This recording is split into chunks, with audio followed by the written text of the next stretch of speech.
I'm going to be spinning on my knee, but you don't want to do it against your skin because it will simply abrade everything away. So you get a piece of leather, lay it on your knee, and you have your little fibers all stretched out.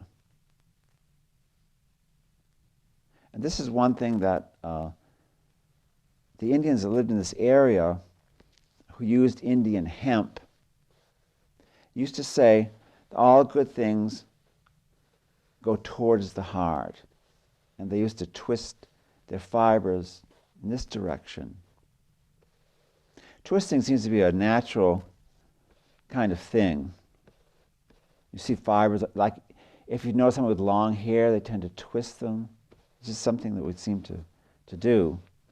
Now what I'm doing, this rough side of the leather is ideal for spinning. I hold it in my left hand, my right hand, a little bit of saliva, not too much. You don't have to soak the thing.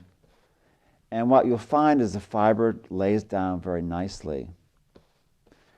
Now the first twisting here is making a roving.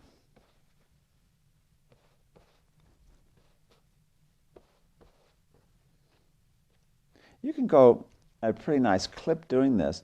This is much more efficient than trying to peel away little lengths of the leather with a stone knife. You get a lot of fiber this way. One of the main uses for this fiber when people were still wearing hides was making something you could tie firewood onto your back, and you could also make fish nets. You could see the fish in the water, and they weren't easy to catch. But you could make a nice fish net using this natural fiber here.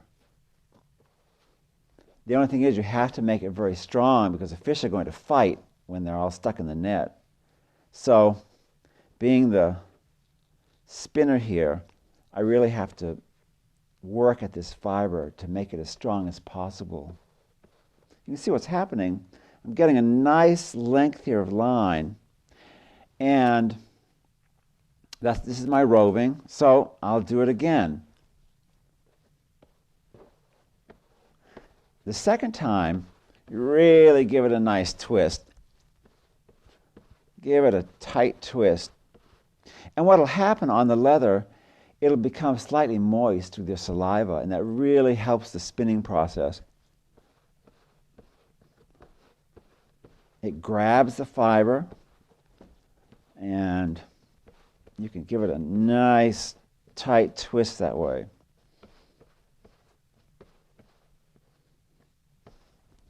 So, this way you can get rid of all the little lengths that didn't twist tightly.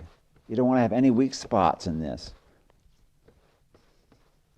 Now, I have to do something with this line, so I have the first tool here, first spinning tool. This is my bobbin. And to keep this line, you simply wrap it around here, and you can store it.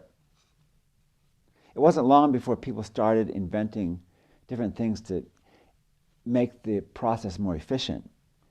Now, before you want to use this, though, you need to ply it. And what I was doing, twisting it in this direction gives it what spinners today call an S-twist. It simply goes around sort of a clockwise fashion. And when you ply line, you need to make it go in the opposite direction. So the best we can do right now is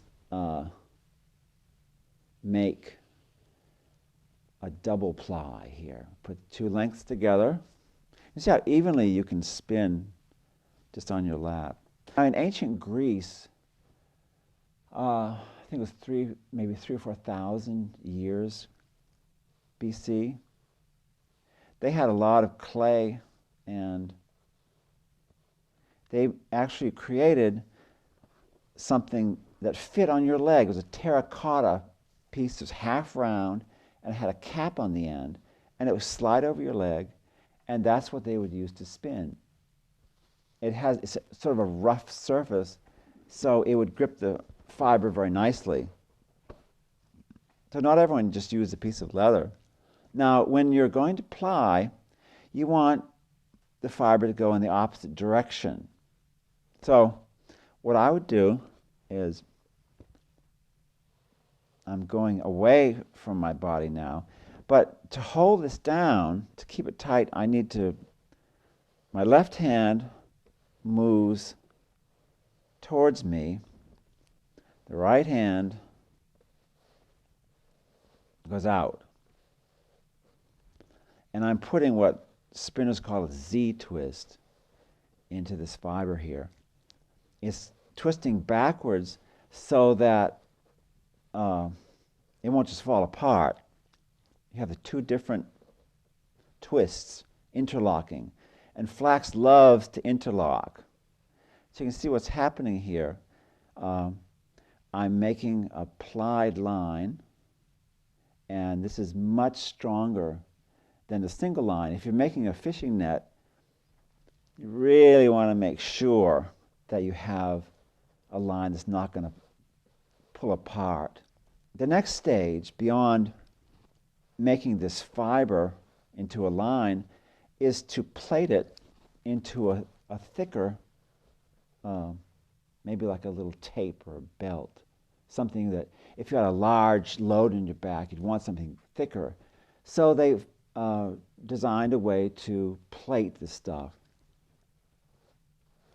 And you could have a type of rope. No, it wasn't long since once people started having rope that they thought, well, you could make it a little wider perhaps. And someone started using rudimentary loom, being able to hold maybe 6 or 7 lengths together and plait them together. And there you have textile. Pretty soon you have fabric. But what we're interested in right now is simply making the first line, the first fiber from a natural material. Now I'm getting to the end here of my line, and I have my plied line here. You can see how amazingly even, smooth that gets to be. Now before I finish,